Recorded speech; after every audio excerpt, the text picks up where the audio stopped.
Hello students, this is your educator Sakshi. Good morning आप सबको।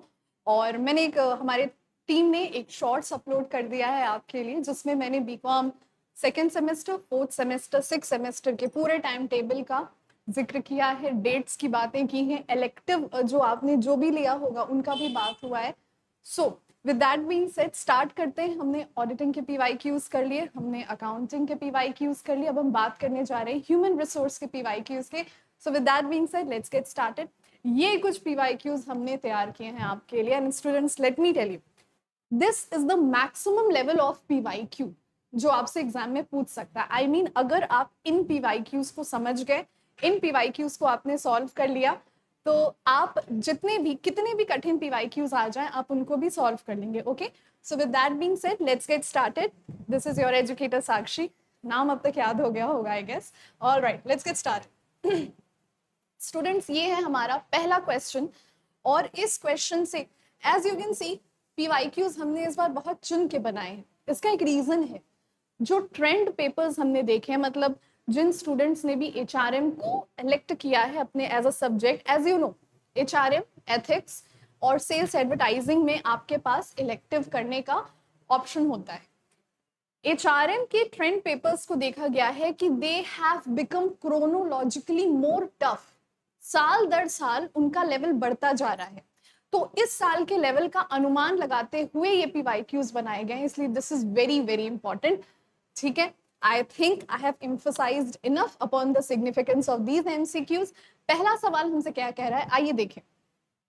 Job analysis या फिर नौकरी का विश्लेषण किस काम के लिए यूज किया जाता है? थोड़ा बहुत मैं आपको समझाते भी इधर चलूंगी फॉर सिंपल रीजंस, क्योंकि ये सारी चीजें जरूरी नहीं है आप जिस किताब से पढ़ रहे हैं उसमें हो ही।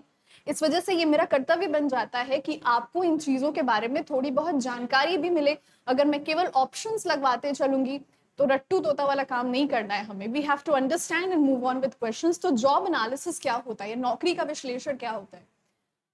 लेट्स से फॉर एग्जाम्पल आपने ग्रेजुएशन किया, अपनी पढ़ाई की, और महादेव करे आप सबकी बहुत अच्छी नौकरी लगे।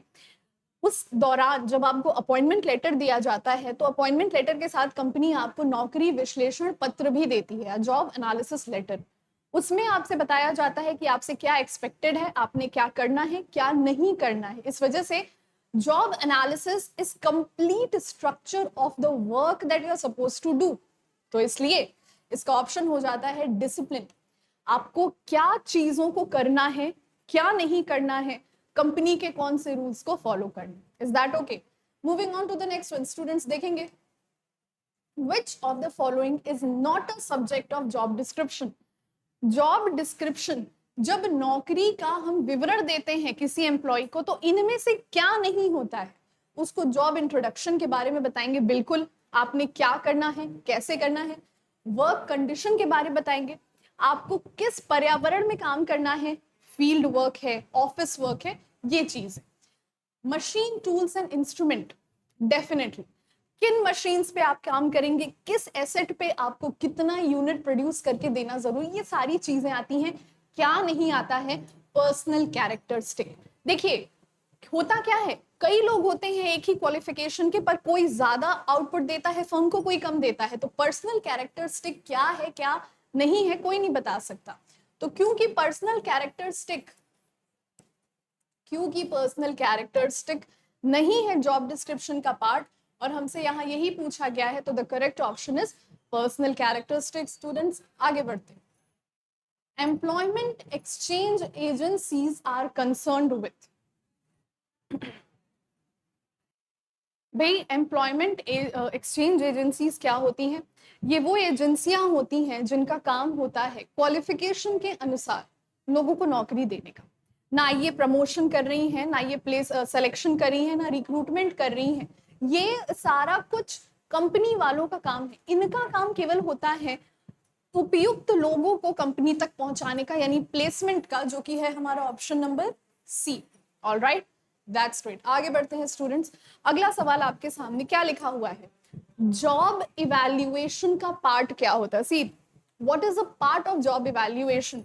जॉब इवैल्यूएशन मतलब मैं अगर कोई नौकरी आज कर रही हूं, तो आज से 3 साल में मैं खुद को कहाँ देख रही हूँ, कि क्या वो नौकरी मुझे कितना करके दे रही है, what are the things that I am achieving, मतलब उसमें जॉब एनालिसिस होता है, उसमें जॉब की डेजिग्नेशन होती है कि मैं किस पोस्ट पर हूँ, और साथ ही साथ उसमें जॉब की स्पेसिफिकेशन होती है। स्पेसिफिकेशन मतलब मेरा कार्य क्षेत्र क्या रहेगा, मेरा स्कोप क्या रहेगा। जॉब एनरिचमेंट जो कि आपका ऑप्शन नंबर डी है, ये इसका पार्ट नहीं होता है, क्योंकि जॉब एनरिचमेंट में क्या क्या चीजें आती हैं वो एक पर्सनल फैक्टर है कि मैंने क्या क्या सीखा नौकरी से। कुछ लोग टीचर होते हैं पर अपने सब्जेक्ट को नहीं जानते, और कुछ लोग स्टूडेंट्स होके अपने सब्जेक्ट को बड़ी बखूबी जानते हैं। तो जॉब एनरिचमेंट एक पर्सनल कैरेक्टरिस्टिक है। तो option number D will be the correct answer. Job evaluation का पार्ट जॉब एनरिचमेंट नहीं होता। जॉब एनरिचमेंट नहीं होता है क्योंकि जॉब एनरिचमेंट एक पर्सनल कैरेक्टरिस्टिक्स होता है। ऑलराइट, चलिए आगे बढ़ते हैं। भाई क्वेश्चन नंबर 5 कहाँ गया, ये रहा। Which one of the following, इनमें से कौन से स्टेप्स इफेक्टिव ट्रेनिंग प्रोग्राम के नहीं है या है। इफेक्टिव ट्रेनिंग प्रोग्राम, हर कंपनी में जब कोई नया इंटर्न आता है तो कंपनी एक ट्रेनिंग प्रोग्राम को ऑर्गेनाइज करके देती है, राइट। तो जब इस ट्रेनिंग प्रोग्राम को कंपनी ऑर्गेनाइज करती है तो अलग अलग फेजेस से गुजरती है, राइट। क्या क्या चीजें हैं, स्टेप्स होते हैं, 5 प्रोग्राम्स होते हैं, और क्योंकि यहाँ पे 3 सही हैं, 1 गलत है, मैं बाकी 2 सही भी बता दूंगी आपको। सबसे पहले हमें ये देखना होता है कि हम जो ट्रेनिंग, याद रखेंगे आप एक चीज का बड़ा ध्यान देंगे स्टूडेंट्स, बहुत ध्यान देंगे। क्वेश्चन में अगर आपको नॉट पूछा है तो ऑड वन आउट करेंगे आप, राइट। यहाँ पे आपसे सवाल ने कहा है कि नहीं है, कौन सा नहीं है। देखिए मेरे साथ, सबसे पहली चीज, हमने अपने ट्रेनिंग नीड्स को समझना है, तो ये हमारा स्टेप नंबर 1 होता है ट्रेनिंग में। दूसरा होता है ऑर्गेनाइजिंग द ट्रेनिंग, ट्रेनिंग को ऑर्गेनाइज करते हैं हम। तीसरा भी यहाँ नहीं दिया है, तीसरा अगर होता तो वो कहलाता इम्प्लीमेंटेशन, कि भाई ट्रेनिंग प्रोग्राम को हम इम्प्लीमेंट कर ले गए। और लास्ट नहीं, चौथा होता है इवैल्यूएशन ऑफ ट्रेनिंग, और पांचवा क्या होता है, रिक्रूटमेंट या प्लेसमेंट ऑफ पीपल, की ट्रेनिंग के बाद हम इवैल्यूएट किए कौन सा इंटर्न बहुत अच्छा किया और उसको नौकरी पे रख लिए। तो भाई 5 स्टेप्स का प्रोग्राम है ये।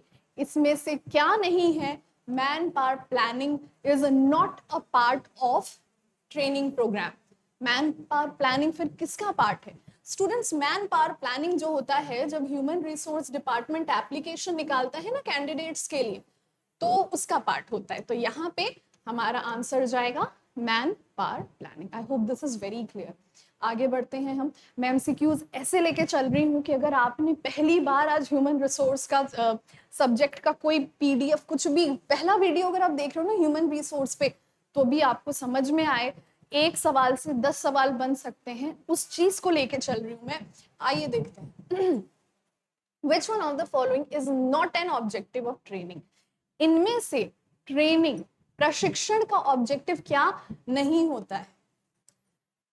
प्रोफिशिएंसी डेवलपमेंट, प्रवीणता का विकास। प्रोफिशिएंसी मतलब आज 1 घंटे में मैं अकाउंट्स के 2 सवाल लगा रही हूँ, प्रैक्टिस करते करते करते करते 1 घंटे में मैं 5 सवाल लगाने लगी सेम लेवल का। यहाँ पे मेरी प्रोफिशिएंसी डेवलप हुई है। तो बिल्कुल ट्रेनिंग किसी भी एम्प्लॉय को अपने काम को सहजता पूर्वक और काम को सही समय के अंदर करना सिखाता है। सेल्फ डेवलपमेंट, एम्प्लॉय का खुद का विकास होता है। जाहिर है ट्रेनिंग पे हम चीजों को सीखेंगे, हमारा खुद का विकास होगा। कंपिटेंसी डेवलपमेंट, ये डेवलपमेंट है स्टूडेंट्स, इधर डी मिसिंग है, आप ध्यान देंगे। योग्यता का विकास, जाहिर है जब हम ट्रेनिंग पे अपने साथ वालों के साथ कुछ सीखते हैं तो पूरी टीम, एज अ टीम हम डेवलप करते हैं। मोटिवेशन, प्रेरणा, भाई ये तो किसी व्यक्ति का अगेन पर्सनल कैरेक्टरिस्टिक्स है। आप मोटिवेटेड हो भी सकते हो, आप नहीं भी हो सकते हो। इसके लिए कहीं से ट्रेनिंग, प्रशिक्षण या कंपनी को आप दोषी नहीं करार दे सकते। तो इस वजह से क्या ऑब्जेक्टिव नहीं है ट्रेनिंग का? मोटिवेशन नहीं है। स्टूडेंट्स कह रहे तो मैम मोटिवेशन किसका ऑब्जेक्टिव होता है? डायरेक्शन का। जब हम बिजनेस मैनेजमेंट पढ़ते हैं, या चलो नहीं भी पढ़ रहे हो, आप लोग एचआरएम पढ़ रहे हो, याद रखना डायरेक्शन किसका, मोटिवेशन किसका ऑब्जेक्टिव होता है? डायरेक्शन का। ठीक है, चलिए आगे। Which one of these is not modern technique of performance appraisal? Students question से बात करिए, क्वेश्चन से बात करिए। जब आप सवाल से बात करेंगे तो जवाब खुद ही चिल्लाएगा, मैं जवाब हूं, मैं जवाब हूं। मैं ऐसा क्यों कह रही हूँ? सवाल में कहा गया है इनमें से क्या मॉडर्न टेक्निक नहीं है, मतलब चारों ही टेक्निक्स है, मगर इनमें से कोई एक टेक्निक है जो modern technique of performance appraisal नहीं है। आइए देखें, कह रहा है 360 performance appraisal, potential appraisal, critical incident method, human resource accounting. यदि आपने पेड बैच खरीदा है मेरा तो आपको पता होगा, मैंने पढ़ाया है, ये 3 मॉडर्न टेक्निक्स ऑफ अकाउंटिंग में आते हैं।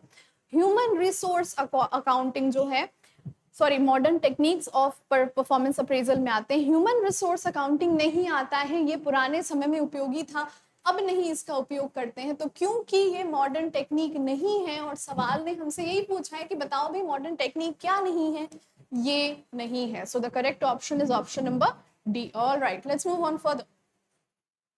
Performance appraisal is not done by, अगर आप क्रोनोलॉजी समझ रहे हैं सवालों की जो हमने तैयार किया, और मैंने बोला है कि this is the maximum level that can ask. आप देख रहे होंगे ऑड वन आउट वाला, सब कुछ ऑड वन आउट गया है। अभी तक जितने सवाल हमने लगाए ज्यादा से ज्यादा हमसे क्या पूछे गए, नहीं है, क्या है, ये सारा पूछा। इधर भी देखो, आप देखिए, सॉरी इधर भी देखिए, परफॉर्मेंस अप्रेजल क्या नहीं है, employees, managers, public supervisors. Performance appraisal जो है कंपनी के अंदर के लोग करके देंगे ना आपको, पब्लिक किधर से आएगा और आपको परफॉर्मेंस अप्रेजल करके देगा, राइट? तो the correct option is public. Public is not responsible for performance appraisal of any employee, right? Okay, moving on further. Question number 9, कहाँ गया 9? ये रहा. Which one of the following is not traditional method of performance appraisal? क्या बात है, अभी पूछा था मॉडर्न मेथड कौन सा नहीं है, अब पूछ रहा है ट्रेडिशनल मेथड कौन सा नहीं है। आइए देखें, paid comparison method, management by objective, confidential report method, ranking method. कौन सा ट्रेडिशनल मेथड नहीं है? एक और चीज पे दोबारा से मैं आपका ध्यान लेकर जाऊंगी स्टूडेंट्स, परफॉर्मेंस अप्रेजल के सारे ही मेथड्स हैं, इनमें से कौन सा मेथड है जो आपके परफॉर्मेंस अप्रेजल का पुराना मेथड नहीं है, नया मेथड है? पेयर्ड कंपैरिजन मेथड पहले के समय में यूज किया जाता था। पेयर्ड कंपैरिजन मेथड आपने कभी ना कभी पढ़ा होगा, कभी ना कभी क्या यार, मेरी बैच में पढ़े होंगे, मैंने ही पढ़ा है। कॉन्फिडेंशियल रिपोर्ट मेथड भी आपने देखा होगा, रैंकिंग मेथड भी देखा होगा, मैनेजमेंट बाय ऑब्जेक्टिव, यानी कि ये अभी लेटेस्ट डेवलपमेंट है management by objective. You know, अभी आपके CBCS की मैनेजमेंट की किताबों में मैंने देखा कि MBO आने लगा, और NEP पॉलिसी 2020 के बाद से मैनेजमेंट की किताबों में MBO आने लगा। पहले ना 11th-12th की सॉरी हाँ 11th की BST में भी ये नहीं होता था, चाहे आप RK सिंगला से पढ़े हो चाहे पूनम गांधी से, ये अभी 2020 के बाद से आ रहा है। मैनेजमेंट बाय ऑब्जेक्टिव जो है हमारा ट्रेडिशनल मेथड नहीं है। स्टूडेंट्स को थोड़ा सा मैं बता दूं, कंपनी यहाँ पे लोगों के क्वालिफिकेशन को नहीं देखती है, लोगों के स्किल को देखती है। कौशल, क्वालिफिकेशन एक चीज है, कौशल एक चीज है। कौशल के हिसाब से ऑब्जेक्टिव्स को निर्धारित करती है, उद्देश्य को निर्धारित करती है और फिर लोगों की प्लेसमेंट करती है, इसे हम कहते हैं मैनेजमेंट बाय ऑब्जेक्टिव्स। ठीक है, आइए चलिए दूसरा सवाल देखें, 10वां। Which one of the following is not a method of performance appraisal? देख रहे हैं स्टूडेंट्स आप यहाँ पे, परफॉर्मेंस अप्रेजल कितना इंपॉर्टेंट है, ये टॉपिक कितना इंपॉर्टेंट है, हमने कवर किया है HRM में। कौन सा मेथड परफॉर्मेंस अप्रेजल का नहीं है?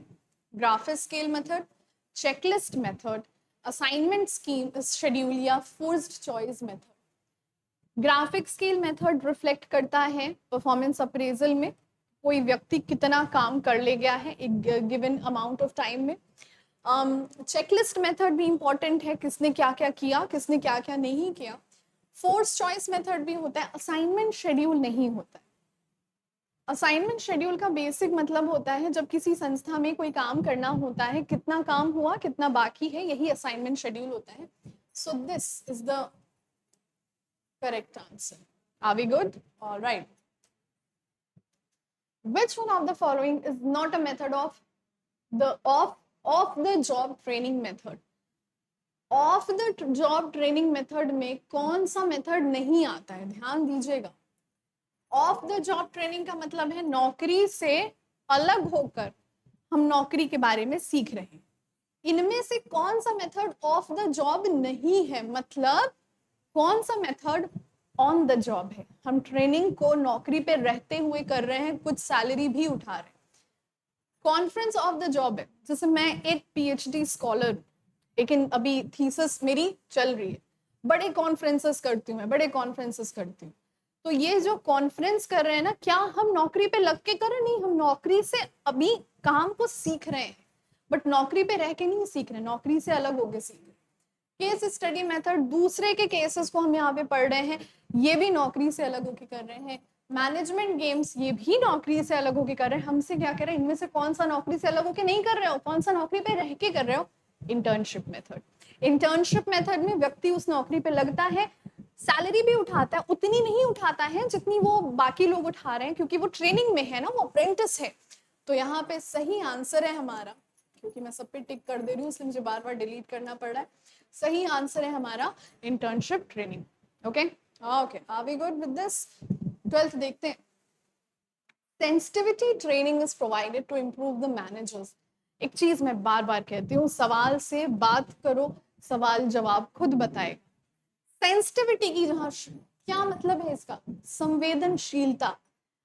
संवेदनशीलता का अर्थ है, से मान लो एक एग्जांपल देते हैं, मान लीजिए आप ना किसी कंपनी के एचआर मैनेजर हो, एचआर हेड हो, आपके कंपनी की डेडलाइन डेट्स चल रही हैं, आपके पास एक एम्प्लॉय आया, बोला सर हमारे फैमिली में किसी बहुत करीबी की तबीयत बड़ी ज़्यादा खराब है और हमें छुट्टी चाहिए।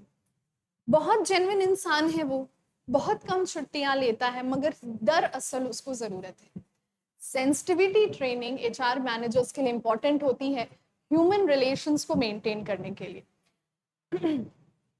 जैसे कभी कभी अगर आप अपने कंपनी में केवल मटेरियल फैक्ट्स को देखोगे, आप ह्यूमन रिलेशंस को नहीं ले पाओगे, एक समय आएगा वो व्यक्ति संस्था छोड़ देगा, क्योंकि everyone has to fulfill by the self esteem needs. Maslow की थ्योरी पढ़ी है ना हमने। तो ह्यूमन रिलेशन स्किल्स में इंप्रूवमेंट लाता है क्या? सेंसिटिविटी ट्रेनिंग हमारे एचआर मैनेजर्स की। आ जाइए अगले सवाल के पास। Which of the following is the objective of human resource management?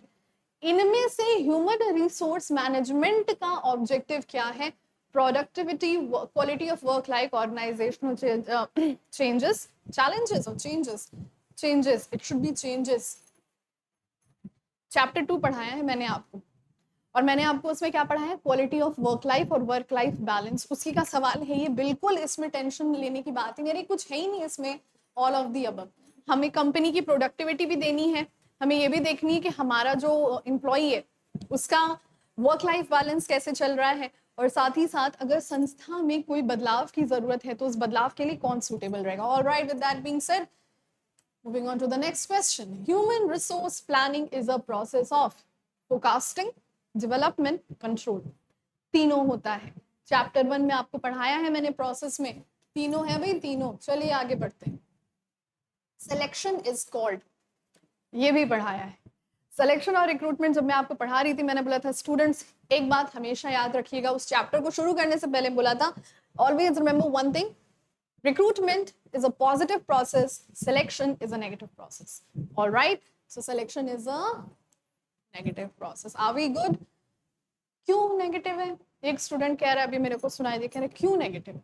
अरे क्योंकि रिक्रूटमेंट में सारे बंदे हम कंपनी में भर लाते हैं आपूर्ति के लिए, पर सिलेक्शन में उनकी छटनी कर दी जाती है, उनको हटाए, जो बंदा काबिल है उसको रखते हैं, बाकियों को bye bye tata, see you later या see you never. All right, so it's a negative process. Moving on to the next one. Which one of the following is not included in the components of base compensation? भाई मजा आ गया ये सवाल देख के मुझे तो। आपको आया कि नहीं? याद करिए अपने इनकम टैक्स वाले दिन, 4th सेमेस्टर वाले दिन पढ़ा था मन से इनकम टैक्स? अच्छा नहीं पढ़ा था, कोई बात नहीं, मैं सिखाती हूँ इधर। देखिए, जो भी बेसिक पे होता है, डियरनेस अलावेंस होता है, हाउस रेंट अलावेंस होता है, और कौन सा अलावेंस, कन्वेयंस अलावेंस होता है, ये सारी चीजें जो कि अलावेंसेस में आती हैं। पर्क्स की मैं बात नहीं करी, पर्क्विजिट की बात नहीं करी। बेसिक पे के साथ साथ कंपनी जिन अलावेंसेस को लेके चल रही है, वो जो होते हैं हमारे, they are the part of the basic components. Leaves may और may not be the part. कुछ कंपनियां पेड लीव्स देती हैं, कुछ कंपनियां पेड लीव्स नहीं देती हैं, तो it depends upon the cases. Company दे भी सकती है, नहीं दे सकती है। सो यहाँ पे हमारा सही आंसर बन जाता है leaves. Are we good? All right, moving on to the next one. 17th, which one of the following is not a part of perquisites? इनमें से क्या? इनकम टैक्स वाले दिन सैलरी का चैप्टर बड़ी बड़ा मजेदार चैप्टर होता था, एक बार में कभी आंसर नहीं आता था हमारे स्टूडेंट्स का, बट आता जरूर था। परक्विजिट्स का पार्ट इसमें से क्या नहीं होता है? एक्स्ट्रा लीव्स होते हैं, हाँ जी होता है। क्या होता है ना, अवेल्ड लीव, एनकैश्ड लीव, वो that are the types of extra leaves that you can suppose कि भाई हमने अगर छुट्टियां नहीं ली या तो हमें उसके बदले में पैसे दे दो, या तो उन छुट्टियों को कैरी फॉरवर्ड कर दो, एक्स्ट्रा लीव्स। मेडिकल एक्सपेंसेस बिल्कुल होता था, कंपनियां, बड़ी बड़ी कंपनियां आपको खुद इंश्योरेंस करके देखती हैं और आपके मेडिकल एक्सपेंसेस पे करती हैं, ये भी सही है। डीएनएस अलाउंस, अरे ये तो बेसिक पे ही है, ये तो बेसिक पे है, इसमें तो हमें इतना दूर जाने की जरूरत भी नहीं है। सबैटिकल पब्लिकेशन, क्या होता है सबैटिकल पब्लिकेशन का अर्थ?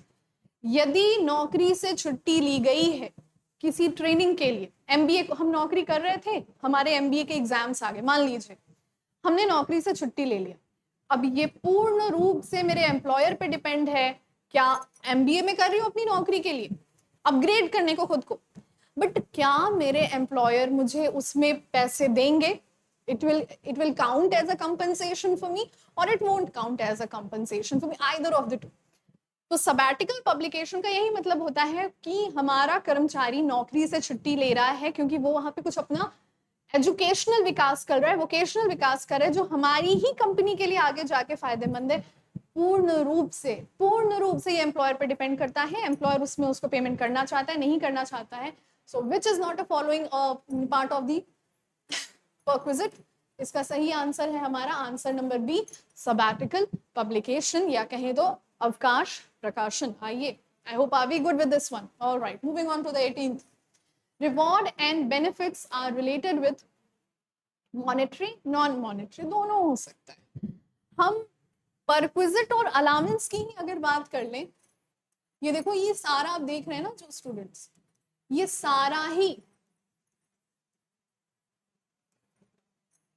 सारा ही हमारे बिजनेस में कंस्टिट्यूट कर रहा है परक्विजिट, जो कि मॉनेटरी फॉर्म में होता है, अलाउंस जो कि नॉन मॉनेटरी फॉर्म में होता है। ठीक है, यहाँ पे पूछ रहा है कि क्या दोनों हो सकता है? बिल्कुल दोनों हो सकता है। परक्विजिट जो है हमारा परक्विजिट जो है हमारा नॉन मॉनेटरी फॉर्म में है, अलाउंस मॉनेटरी फॉर्म में है, तो इतना तो सोचना ही नहीं है। Option C is the correct option. Moving on to the next one students, are we good? Alright, आप हैं मेरे साथ? अगर हैं तो हम लोग आगे लेके चलते हैं। लगभग 50% पे पहुंच चुके हैं, अभी 50% की जर्नी और बाकी है, but I hope this lecture is not getting boring, क्योंकि एज आई सेड, अगर आपने ह्यूमन रिसोर्स का आज पहली बार नाम सुना है और ये पहला वीडियो आप देख रहे हैं, this will be the last video you need to see. Alright, which of the following is not a component of compensation supplement? Compensation ये सारा ही इनकम टैक्स से उठा के दे रहा। आप देख रहे हो chronology which I am telling you, अभी परफॉर्मेंस अप्रेजल पे था, इनकम टैक्स पे आ गया ये, और कहते क्या है कि human resource is easy. Is it easy? It's not easy. As I said, 2-3 सवाल तो ऐसे मिले मुझे खुद 2 मिनट को अपने नॉलेज पे शक हो गया कि ये चीजें एचआरएम का पार्ट कैसे हो सकती हैं, but these questions have been asked recurringly. ये उन्हीं सवालों में से एक है। कह रहा है इनमें से कौन सा कंपनसेशन का पार्ट नहीं होता है? क्या हेल्थ इंश्योरेंस होता है? अभी बताया, बिल्कुल होता है। लीव्स होता है? हाँ जी बिल्कुल होता है। पेड लीव्स हो सकते हैं। सिटी कंपनसेटरी अलाउंस होता है? भाई होता है। सिटी कंपनसेटरी अलाउंस में जो 4 मेजर मेट्रो सिटीज हैं आपकी, वो 4 मेजर मेट्रो सिटीज का कंपनसेशन 50% होता है और बाकी शहरों का 40% होता है। It is according to HRA. तो आप अगर किसी बहुत बड़े शहर में रह रहे हो तो आपको एक्स्ट्रा पैसे भी दिए जाते हैं। इनमें से फ्लेक्सी टाइम जरूरी नहीं है कि कंपनसेशन सप्लीमेंट का पार्ट रहे। क्यों जरूरी नहीं है? क्योंकि फ्लेक्सी टाइम का अर्थ होता है एम्प्लॉय को, जैसे होती है ना, अभी आपने काफी लोगों ने सुना होगा वर्क फ्रॉम होम कर रहे हैं कुछ लोग ऑफिस में जाके काम कर रहे हैं। एक सेम एम्प्लॉयज को 3 दिन वर्क फ्रॉम होम दिया गया है। ये फ्लेक्सी टाइम है, फ्लेक्सिबल टाइमिंग। तो ये हो भी सकता है, ये नहीं भी हो सकता है, ठीक है। Are we good? So moving on to the next one, question number 22, meaning of compensation is, compensation का क्या अर्थ है? Extrinsic reward, only benefits, only basic pay, none of the above. अगर हम बात कर रहे हैं कंपनसेशन का, तो कंपनसेशन में हमारा बेसिक पे भी आ जाता है। कंपनसेशन में हम जितनी चीजें समझ सकते हैं वो सारा मीनिंग पूछ रहा है कि भाई कंपनसेशन का क्या मतलब। एक्सट्रिंसिक रिवॉर्ड मतलब कंपनी अन्य लाभ दे रही है। जैसे मान लीजिए मैंने सोचा बहुत हो गई टीचिंग वीचिंग, अब मुझे मॉडलिंग करनी है, एंड मुझे लगा यार दिखती भी ठीक ठाक हूँ, कोई ना कोई तो मॉडलिंग का एड मिल ही जाएगा। मैंने एक कंपनी को ज्वाइन किया और प्रेफरेंस मिली, 2-3 एडवर्टाइजमेंट्स मिलने लगे और अच्छा लेवल जा रहा है, मॉडलिंग में बढ़िया कमा रही हूँ, सेलिब्रिटीज के साथ एड्स मिल रहे हैं। कंपनी यहाँ क्या कर रही है, मुझे ध्यान दीजिएगा, एक्सट्रिंसिक की बात कर रही हूँ, कंपनी यहाँ पे मेरे लुक्स पे खर्चा कर रही है। मैं अगर जिम जा रही हूँ तो कंपनी मेरे जिम की पेमेंट कर रही है। मैं अगर पार्लर जा रही हूँ और पार्लर में कोई ऐसी बहुत महंगी सुविधा ले रही हूँ जो नॉर्मल नहीं है, which is kind of to enhance my facial features, company उसका पेमेंट कर रही है।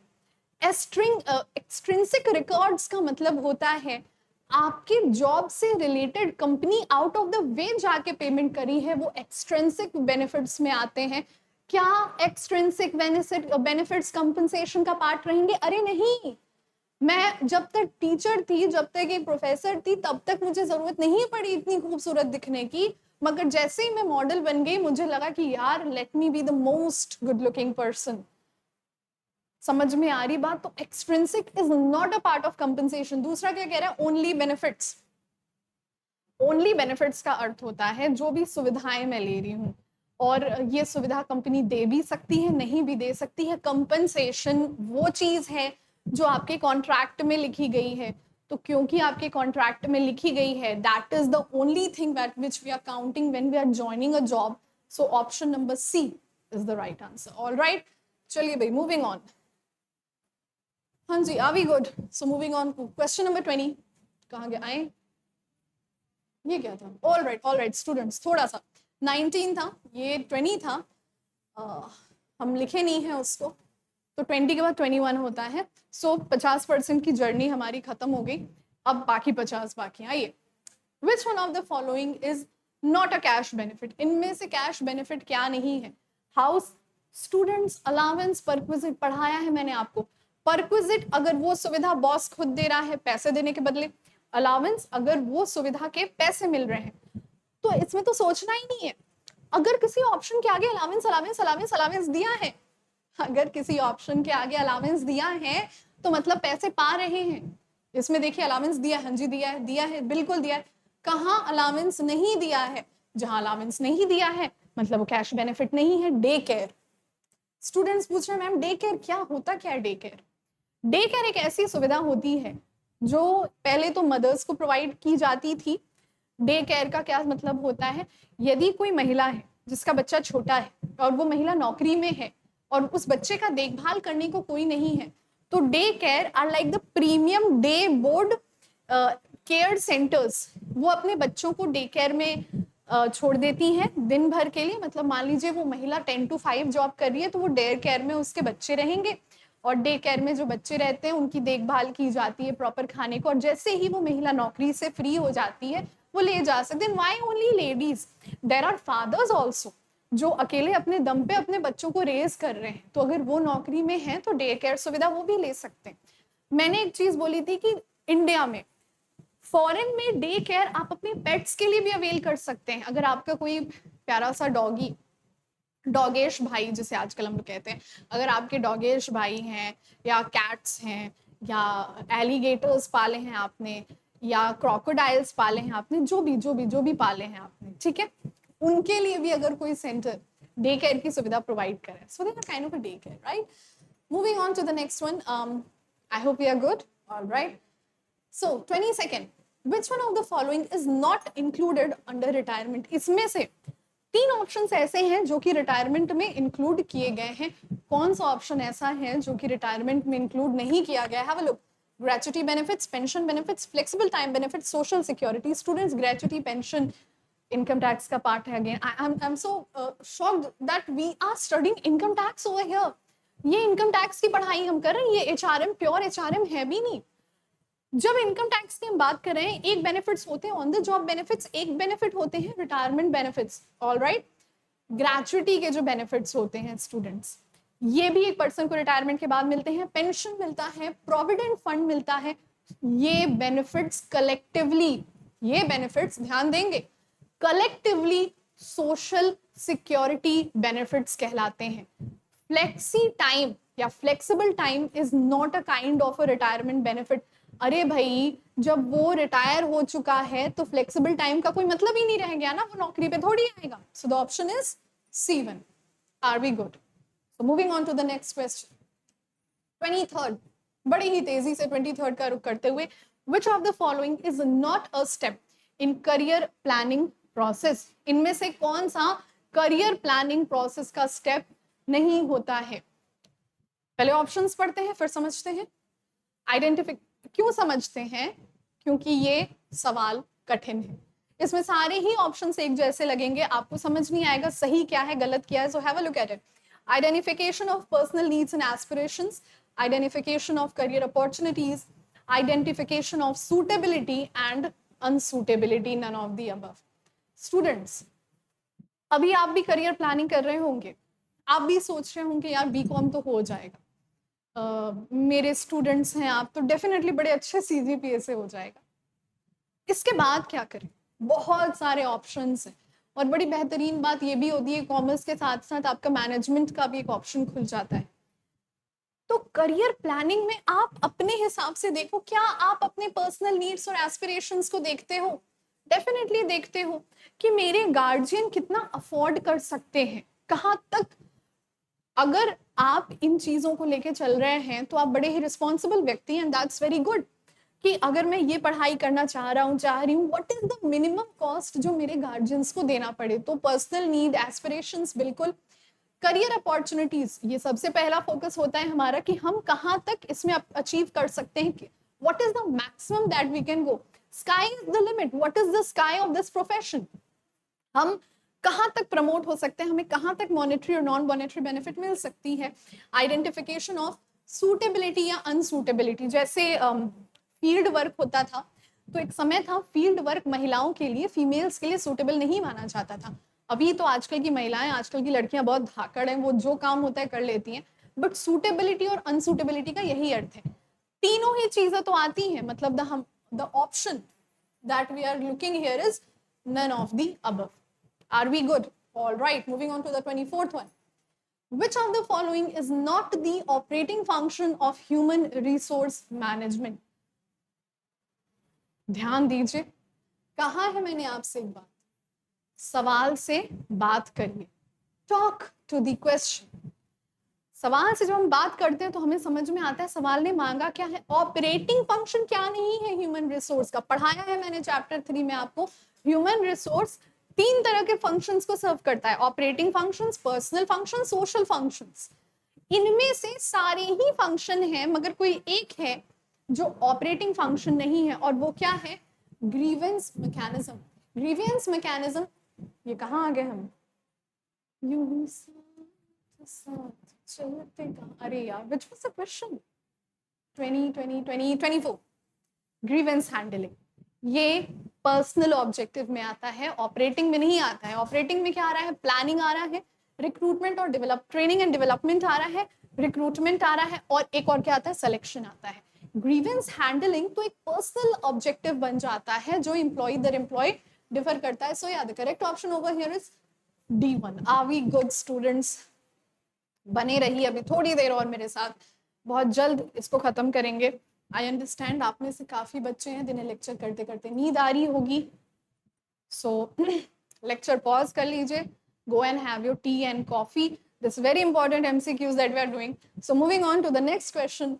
Conducting job evaluation is the function of, नौकरी का मूल्यांकन करना किसका फंक्शन होता है भाई? देखेंगे quality control department, training department, sales department, personal department कभी कभी एक ट्रिक सिखाते हैं, जो ट्रिक मैंने भी यूज किया है अपने काफी सारे एग्जाम्स में।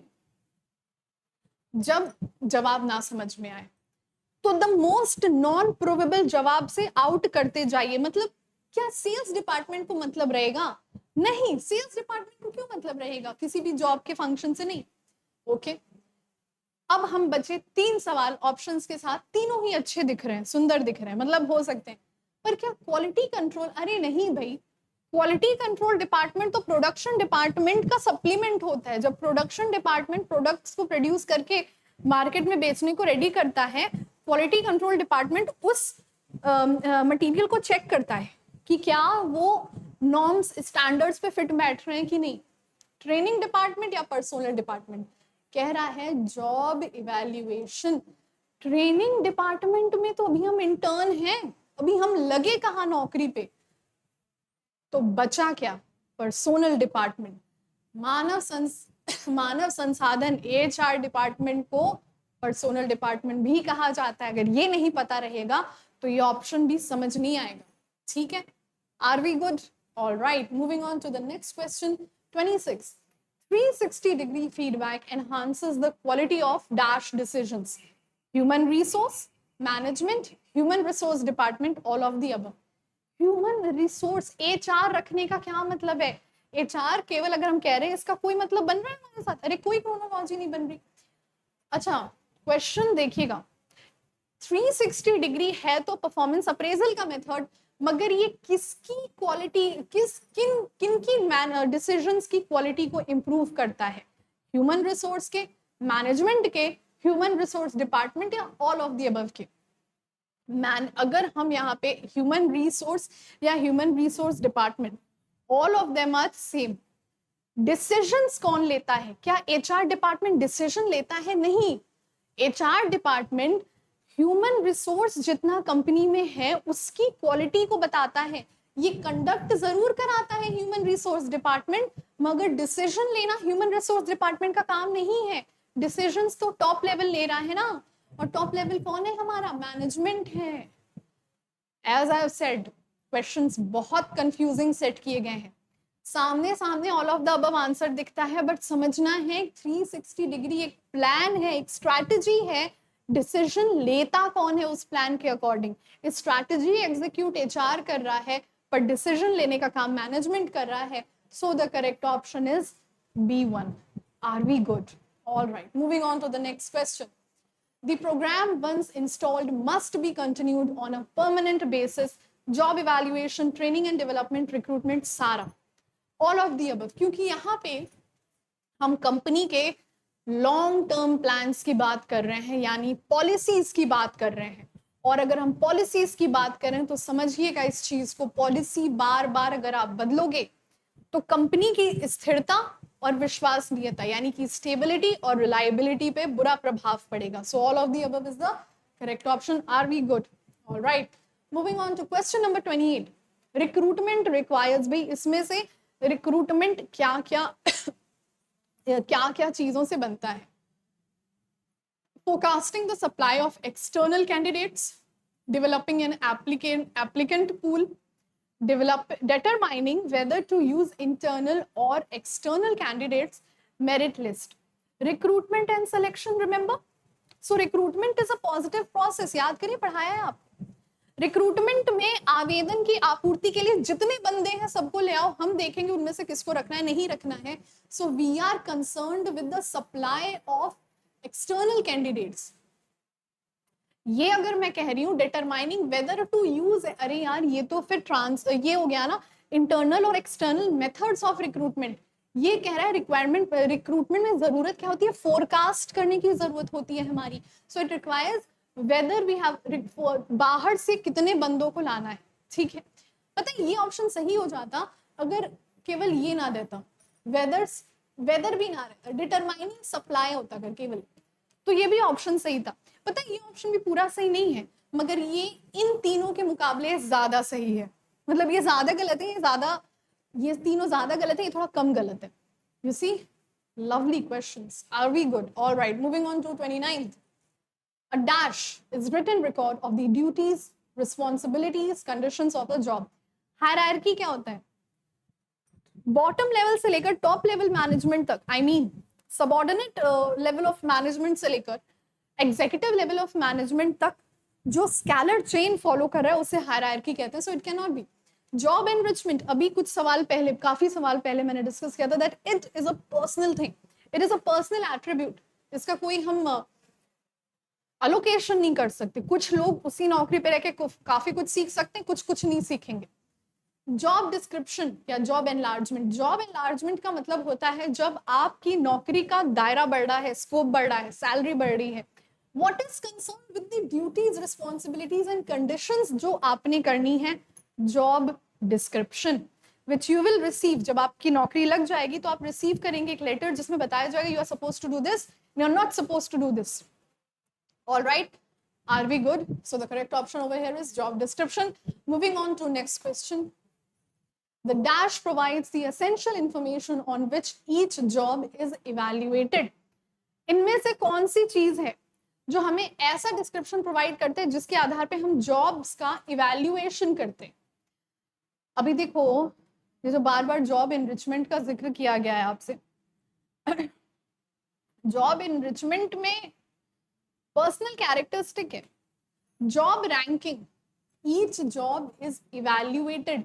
नौकरी क्या है, कैसे है, इसका पता लगाते हैं. जॉब एनलार्जमेंट, हमारी नौकरी का दायरा कितना बड़ा है, कितना कम है.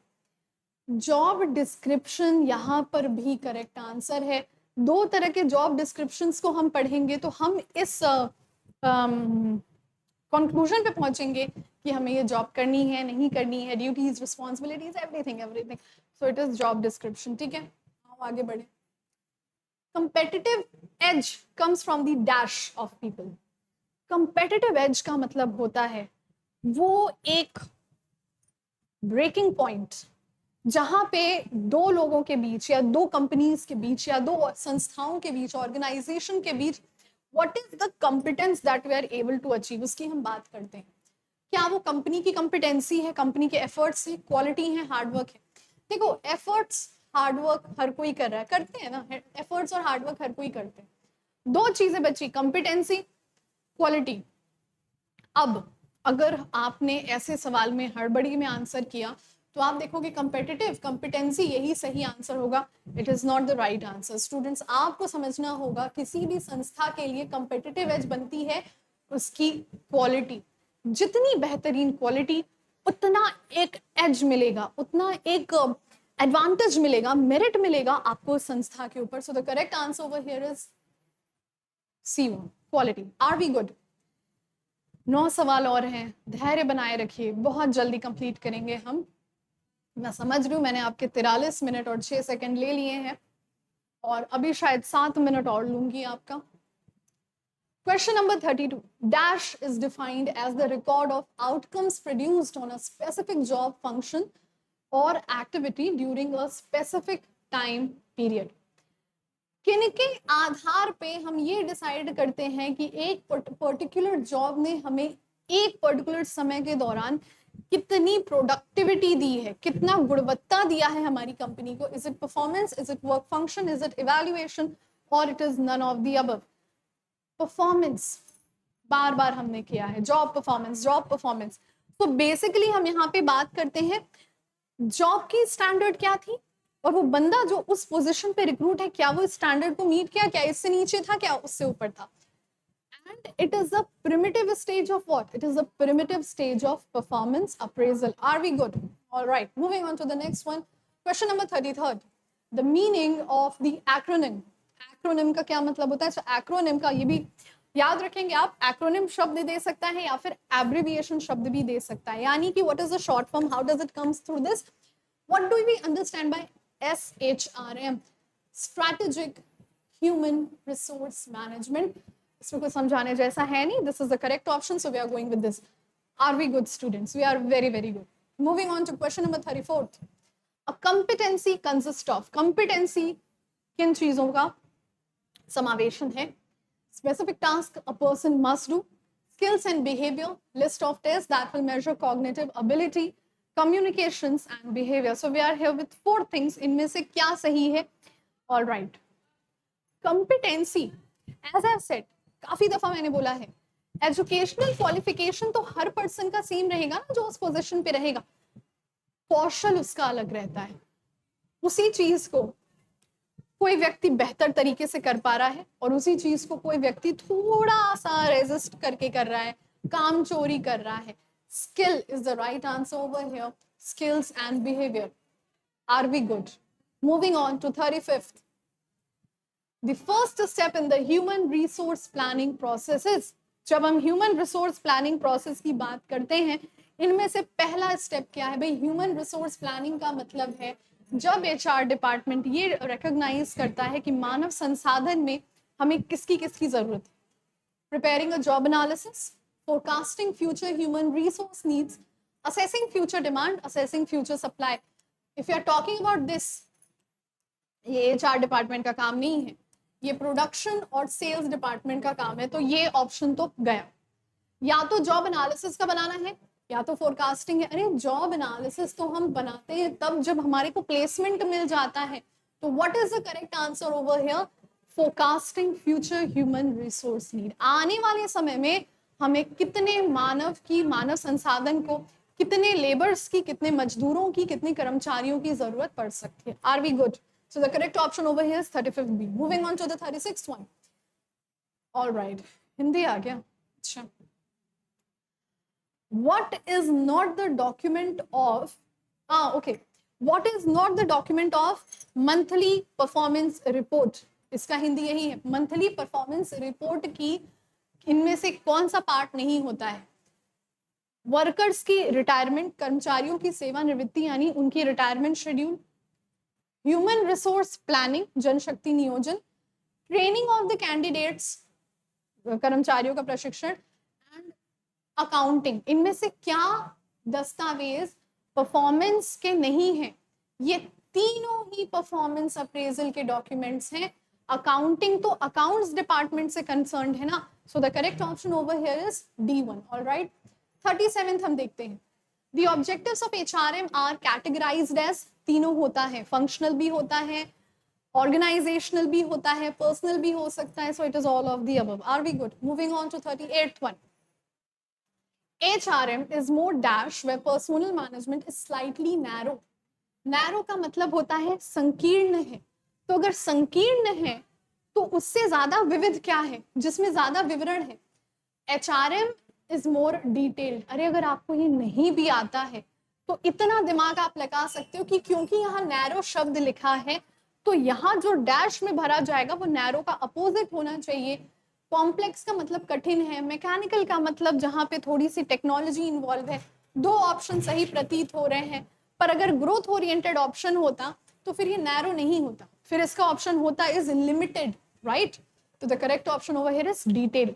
एचआरएम का काम बहुत ज्यादा डिटेल्ड होता है, जबकि अगर हम केवल मैनेजमेंट, पर्सनल मैनेजमेंट की बात करते हैं, जो छुट्टियां और सैलरी से कंसर्न्ड होते हैं, तो उनका काम थोड़ा सा कम होता है। Are we good?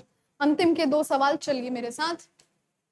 Moving employees from one job to another in a predetermined way is called job rotation. अगर आप आईसीएसई बोर्ड से पढ़े होंगे तो आपके क्लासेस में भी होता है, ऐसे बेंचेस में क्या होता है ना, सीट चेंज कराते रहते हैं टीचर्स, आगे बैठो फिर पीछे, मतलब आईसीएसई बोर्ड में जनरली बैक बेंचर्स का कंसेप्ट होता नहीं है। We keep on rotating. कल जो बच्चा पीछे बैठा था इस हफ्ते वो आगे आ जाएगा। Job rotation, right? तो जॉब रोटेशन का मतलब है एक प्री डिटरमाइंड वे में आज ये पोजीशन इनको तो कल इनको, that is called job rotation. ऐसा होता क्यों है? ऐसा होता इसलिए है ताकि कोई भी कर्मचारी अगर फ्रॉड कर रहा है पकड़ा जाए। लंबे समय पर एक पोजीशन पे अगर वो रहेगा तो फ्रॉड करने की उसकी कंपेटिटिवनेस बढ़ जाएगी, क्योंकि कोई चेक नहीं करेगा। And the last question for this, the characteristics of HR in the nature, कौन से नेचर होते हैं? हेट्रोजेनस। जिस व्यक्ति को जैसी आवश्यकता है ह्यूमन रिसोर्स डिपार्टमेंट वैसा काम करके देता है। सो विद दैट बीइंग स्टूडेंट्स, हमने कंप्लीट कर लिया एचआरएम के most expected 40 questions. And I wish you all very good luck. पढ़ते रहिए, तैयारी करते रहिए, हमारा बैच इंस्टॉल करिए टारगेट सेमेस्टर का। हमारा बैच खरीदिए, पर्सनली मेरा बैच ज़्यादा खरीदिए और रिपीटेशन पे देखिए videos. This is your educator Sakshi. मिलते हैं हम अपने अगले PYQ में। Till then take very good care of yourselves.